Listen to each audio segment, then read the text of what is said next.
Welcome back.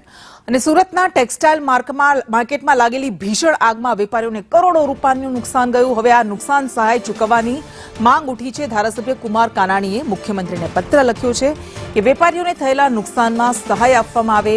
36 કલાક બાદ માર્કેટમાં આગ પર કાબુ મેળવાયો, પણ 800 થી વધારે દુકાનમાં આગથી મોટા પાયે નુકસાન થયું। 450 જેટલી દુકાન સળગી ગઈ છે। અનેક વેપારીઓ બરબાદ થઈ ગયા છે, રોડ પર આવી ગયા છે।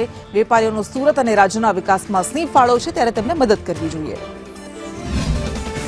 કુદરતી ઘટના બની છે તો બની ગઈ, પરંતુ આ વેપારીઓ જે સુરત શહેર અને રાજ્યના વિકાસમાં એનો સિંહ ફાળો છે, અનેક લોકોને રોજીરોટી આપે છે।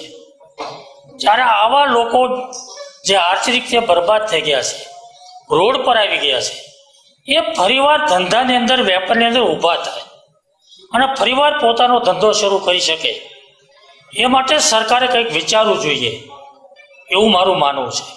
એટલા માટે મેં મુખ્યમંત્રીશ્રીને પત્ર લખ્યો છે કે સંપૂર્ણ રીતે આની તપાસ થાય, કેવી રીતે આગ લાગી છે, ઘટના કેવી રીતે બની છે, 36 કલાક આગ કાબૂમાં ન આવવાના કારણો શું છે, સંપૂર્ણ તપાસ થાય અને તપાસના અંતે આ વેપારીઓને આપણે કેવી રીતે મદદ કરી શકીએ, કઈ રીતે એને ઉપયોગી થઈ શકીએ અને કેવી રીતે મદદ કરવાથી આ વેપારી ફરીવાર વેપાર ધંધો શરૂ કરે અને પગભર થાય, એવી મેં માગણી મુખ્યમંત્રી શ્રી ભૂપેન્દ્રભાઈ પટેલ